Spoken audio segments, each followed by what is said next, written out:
a small invitation, sir, we would like to invite.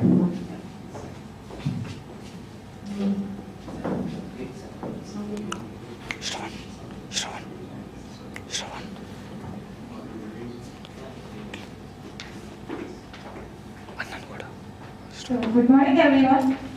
So, we welcome our guest speaker, Professor Samiruddin Khan, to the Train the Trainer program.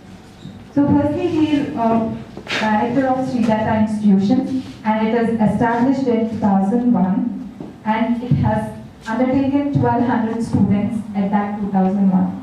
And it has a BTech, MBA, Diploma, Pharmacy, and where complete education is over there. And he has been awarded as Excellence by Teaching Excellence by Indo Global Summit in US, and Amit Educationist Award by Indo-American Summit by New Jersey. So he has a 23 years experience as teacher, software engineer, and for past 14 years he is the director of Sridhar Institution. So we are very glad to meet you, sir, and we'll be having a valuable speech by you. Thank you so much, sir, for coming here.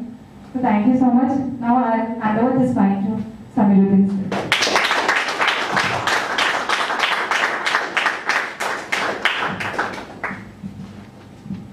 So very good morning to all of you. Good morning, sir. I can say that my energy levels have multiplied the moment I enter. Seeing all of you, basically the youngsters, having such a passion towards training and motivational influencer. So kindly take your seats and please allow me to do this. So I am first of all thankful to Venu Kalyan garu for giving me this opportunity to be between you today and share my experiences and whatever I acquired in this period of 23 years as a teacher, as an administrator, as a director, as a person from industry. I am very thankful to Unique Life for such an opportunity. And we actually share the same platform and we are actually on the same page, because a trainer is not different from a teacher, or a trainer is not different from any teacher of any degree college or engineering college. What differs is the kind of approach he has. I would basically focus on what kind of learning is happening today, and how a very good teacher or a very good trainer can affect the learning and the learning process that is going on. What I feel is that somehow the youth today or the generation today has lost or forgot the natural learning capabilities. For example, when you were 3 years old, you learned a foreign language. That's called your mother tongue, right? It's not that when you are born, your parents sent you or enrolled to a school where you were supposed to learn the mother tongue. I think this never happened anywhere in the world where a 3 years toddler was sent to some school to learn the mother tongue so that he can interact with his parents or siblings. You learned it by yourself. How did you learn that? It was because of your natural learning capabilities that was inherent in you, by seeing, by listening, by watching, right? Now imagine that you are asked to learn a new foreign language by enrolling yourself in a school or a college. Let us say you are asked to learn German language. Believe me, after 1 year also, after 1 year of this professional language learning course also, you will not be so confidently speaking German. You may need to take 1 more year of advanced course, and after that you may struggle or you may be a bit comfortable to speak. But what you have learned in your 3 years represents your natural learning abilities, represents the intelligence with which you are born. That's not happening today. There was one article I came across on LinkedIn where one Canadian author, she's a woman, says that thank God I was not sent to school, because if I had been to school, my natural learning would have been rubbed off by the school people. What is happening in the schools and colleges is that you are being designed. You are being designed as an engineer, you are being designed as a doctor, you are being designed as a professional. But down the lane, there is still that shiny layer which is being hidden on the deposits of the layers of designing what went on in your schools. So, as a teacher, as a student, what I feel is the impetus should be on effective teaching learning. And unless and until we revive back the forgotten natural learning abilities, we cannot be an innovator, or we cannot be a thinker, we cannot be a natural thinker, we cannot be a scientist, we cannot be an inventor.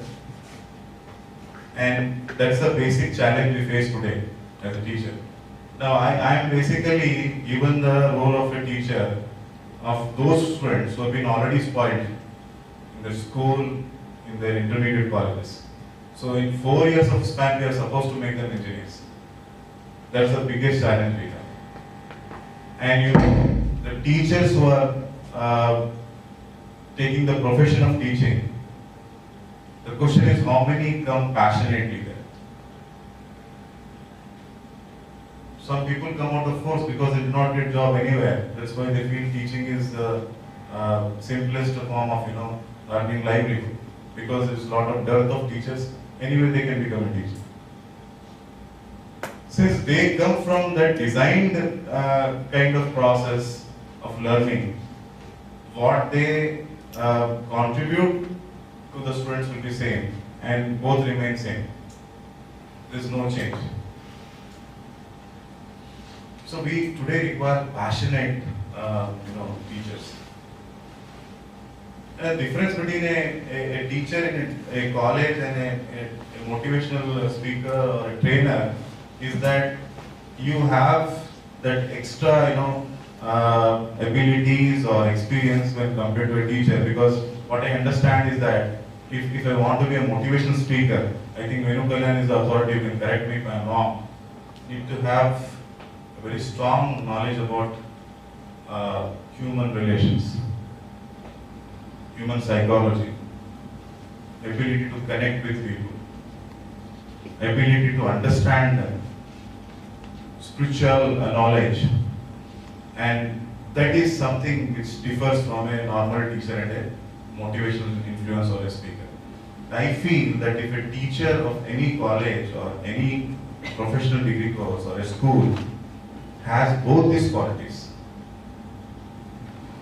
subject knowledge, good presentation skills, knowledge about human relations, society, psychology of human beings, I think he can become the teacher, which basically we always, dream of, that a teacher should be an inspiration, a teacher should influence. So when it comes to influence again, leadership comes in picture. Because what is leadership basically? Leadership is to influence. So if a teacher has the capability to influence the people whom it is connected with, rather pupil or the student or the disciple, I think he becomes the perfect teacher. So it's a great profession, because as a teacher or as a trainer, you basically make people realize their potential. You make people realize what basically they have inside them and which never they had realized. There are cases, take my case. I started my career as a teacher. When we are at a particular level of maturity, we basically should understand that there are people above our maturity level watching us, observing us. And they somehow see that this candidate or this person has some talent, and they give us that opportunity. That the same thing happened. my career as a teacher was going very well, and suddenly it took a different turn, or you can say it was a turning point in my life, where I realized a lot of potential that was in me. My chairman, one day he gave me an offer that I want you to be the director of this college. I was working on the level of a head of the department, and it's a very big leap to become a director, because director basically comes above the principals. Where AICT and all will not have any kind of problems of PhD or anything of that sort. It's basically the talent that works there. So I was shocked, and I was a bit taken aback, and it was a surprise for me. It was told from the blue. Then I had a revert question to him. What made you feel that I can become director of this college? He told, I can see that quality, and you believe in my observation and experience. You can be a very good director. So there, the responsibility was imposed on me. And I understood that, as I started working, that there were so many talents in me which I never realized it was, because many people die with the music inside them. Even till death also, they do not know that they could have been a better singer, they could have been a better musician, they could have been a better teacher or a scientist. So this is where, you can make people realize that.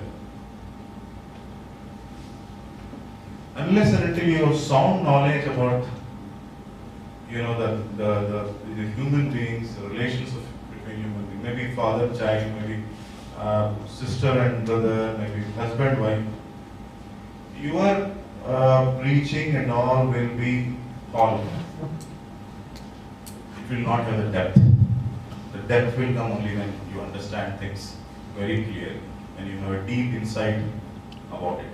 So, as a teacher, I have felt that the kind of students which are given to us, they have lost or forgot the deep sense of inquiry in them. I came across one of the scientists from Bhabha Atomic Research Center. So we, as academicians, have that privilege to meet people from all walks of life, from the industry, from the academia, from the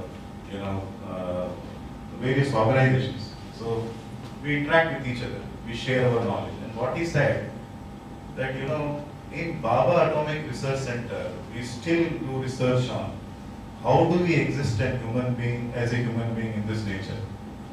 We are still answering the questions which nature has posed us. I see many students using headphones and sleeping while they are commuting from the home to the college, with their eyes closed. They are more immersed in the music than what is going on around them. I think they are losing a big opportunity every day by engulfing such kind of non-productive activity. Because if they open their eyes and see around and invoke their inquisitive mind, we can generate scientists every day. And a day will come where India will have a lot of thinkers and innovators. They have closed their eyes for the things they can achieve in life. Because when you just see a small insect that emits light, we call it gyrno, I think. You people might know it. It's basically cold light, what that insect emits.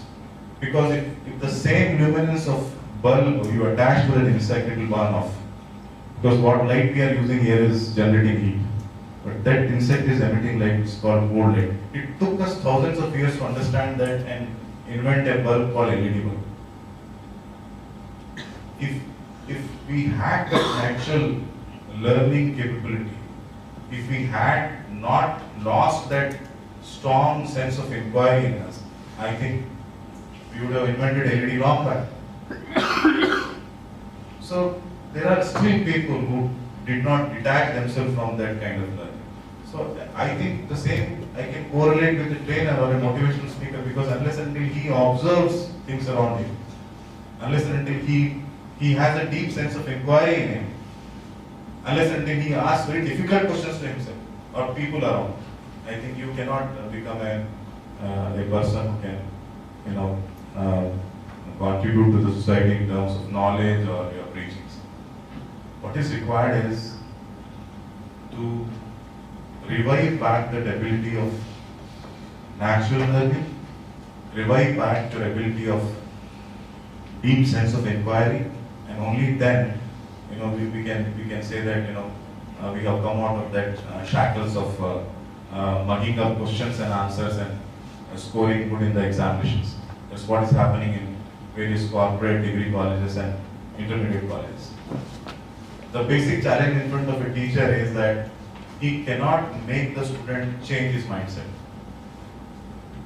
Believe me, teaching and learning has become very difficult than what it was earlier. Now people have, come to a kind of methodology where it involves a lot of scientific understanding. It's not just blackboard and chalk. You can just, if you have, you know, that deep sense of inquiry, you can go through what is the effective pedagogy for, you know, an effective teaching learning process. You'll come across so many things. Collaborative learning is there, field classes is there, you have this think, pair and share, you have peer-to-peer evaluation, you have Bloom's taxonomy, and the patheticity is that, you know, Bloom's taxonomy was somewhere 20 years back, you know, proposed by a scientist called Bloom. And today it is gaining popularity in the premium institutes of India. I don't know how much time it will take to come to the private colleges of our nation and percolate down to the school, and how many schools exactly are using is not known. So this is where, you know, you face a challenge. You have to bring the disciples or the students out of their comfort zone. You have to change their mindset. Believe me, it will not require enormous amount of money or enormous amount of resources to bring a change in teaching learning. What is required is simple change of mindset. And that's where, you know, the human psychology becomes a hurdle. We always are in the comfort zone. We do not want to come out of the comfort zone. So this is where, you know, the teacher should change his mindset to go towards, with his followers I mean the students, towards an effective teaching learning methodology. And that's where, you know, he can inspire, he can motivate, he can influence the students. So I started with, you know, the concept of a teacher, how a teacher should be. How a teacher should be himself a very good learner, a very good listener, a person who can grab the attention of a group, a small or bigger group, and also he should have leadership qualities. See, my challenge in the place where I work is that I cannot adopt one style of leadership. If somebody is from the MBA background, they can very well correlate with me. There are basically 4 types of leadership styles. One is trait leadership, you have transformational leadership, you have servant leadership, you have situational leadership. You know, these are the 4 different types of leadership. And you know, the best leadership is servant leadership. And the best examples of this leadership is Mother Teresa, Jesus Christ, Prophet Muhammad, and many such people who serve the society, who serve the humanity, and they generate their followers. So a teaching learning process is a process where an effective teacher or a teacher that inspires the students is involved, and that teacher basically is serving the society by enlightening, by imparting knowledge, and it comes under service leadership. APJ Kalam basically stands today as an icon. I want you to put him in any category. Can I ask anybody here in which category does he come? I feel that he had the best behavior to portray. So he comes under great leadership. He was a person who was able to share vision with others. He was a role model. So he comes under transformational leadership also. And he served the society as a president, as a teacher. He was loving the youngster, the students. That comes under servant leadership. So he has imbibed all the qualities of a leader. You know, he was an amalgam of all the leadership styles. And that made him what APJ Kalam is. Selflessly he worked. He worked with a style of generosity, commitment, and it takes a lot of time to reach that position. So a teacher should also, or a trainer should also behave in such a manner that, you know, seeing him, the others should follow. That's what we call leading by example. So you model yourself in such a manner, and you have that reflection of your positive characters, your trustworthiness, people will definitely confide you.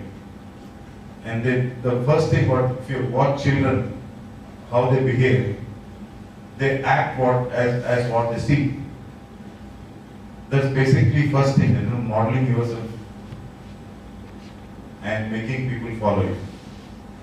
The next level, you know, of it, on Sundays, used to check all my notebooks to see what I've been doing all the week. How many homeworks I've done, what kind of score I had. He used to take dictation, he used to make us read, to check our reading skills.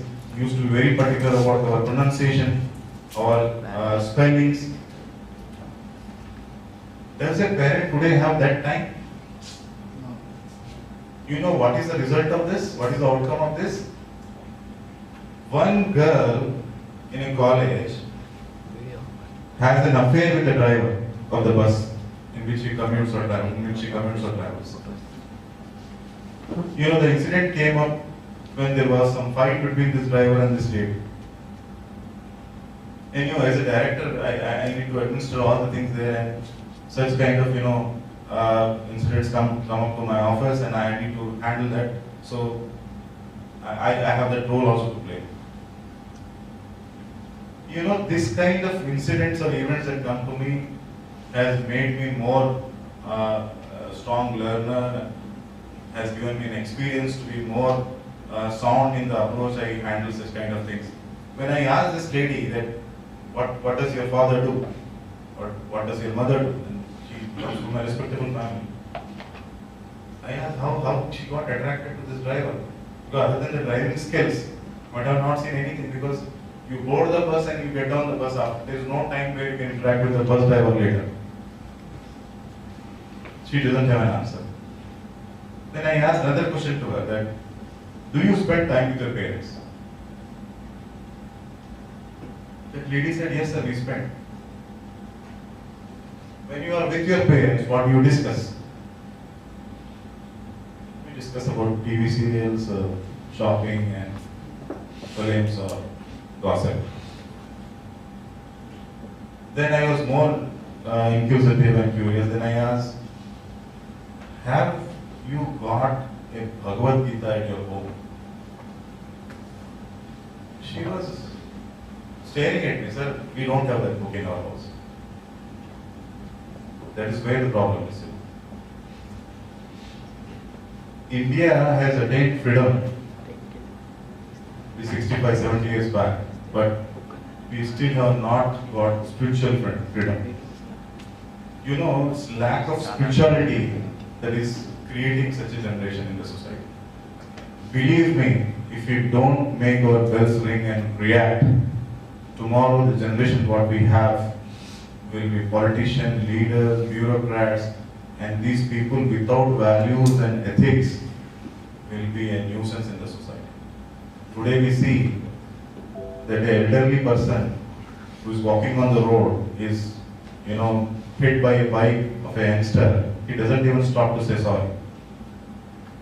The very first word that comes from his mouth is that, you know, I would have taken it. I don't think we had that kind of scenario when we were youngsters. We had a lot of respect. So that kind of generation is responsibility of whom? Here comes the role of a teacher. Here comes the role of a motivational speaker. Here comes the role of a motivational influencer. Because as a motivational influencer, you can encourage the youth, you can communicate with them emotionally, and once they feel good with you and good about themselves, they open. I can have so many such incidents which came in. One father who is a custom officer on a very executive position, his son was studying in our college. He did something wrong on Monday, and we made a call to his father and told that your son is becoming a nuisance every day. Please come and talk to us. We want to talk to you. This father, the moment he entered the campus, he was using all the best unparliamentary language he knew. Addressing whom? Not the college management, his son. He entered the classroom and started abusing his son in front of all 60 students. Imagine the state of the youngster. Do you expect that youngster to respect his father? Do you expect that youngster to obey the orders of his father or realize the dreams of his father? Because there is a deep damage in the relationship, it's quite visible. And when this gentleman, he approached me in my cabin, he was holding his head in his hands and he was saying that, I am totally shattered and I don't know what to do now. He was my only son and he is the only son and he is doing like that and what shall I do? I don't have any answer. I made him calm down for some time by offering him a glass of water. And I asked him that, what you did today is the last coffin in the nail of your relationship with your son. More than that, your son will be totally lost, will never come back.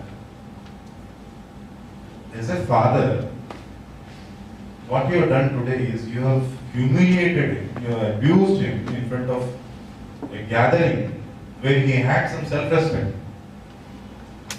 And when the son came, he was totally speechless. He could not answer anything in front of his father. And a moment came when he said, "Sir, I am fed up with my life. I don't want to, lead my life." There was a disconnect, a rupture in the relation. And who can bring about that bridge between them? Teachers do not have time. They are very busy with completion of syllabus. There comes the role of a person who can influence them. You can be a motivational influencer. You have to connect with them. You can connect with them only when you gain faith and confidence. And only then, the communication starts. So many people believe in communication.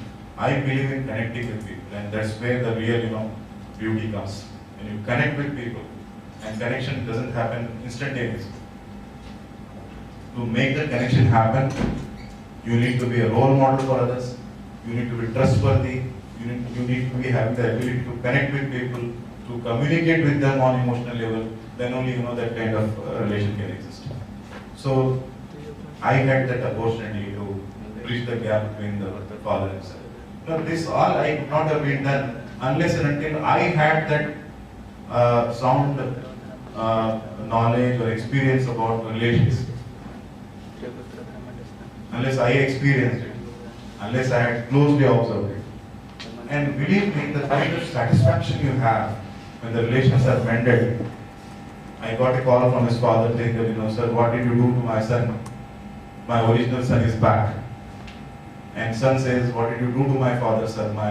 My father is something new today, and he is so different and he is so good." What I did only is that, I made the son realize that how much his father loves him, and that abusing and humiliation is only superficial. That comes out of frustration because he is expecting something from you which you are unable to deliver. And I told the father that, you cannot expect your son to deliver something which he can't.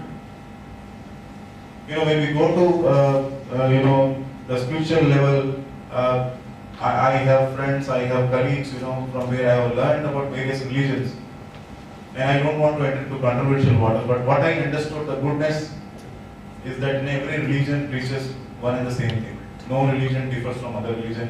The holy books and all preach the same thing.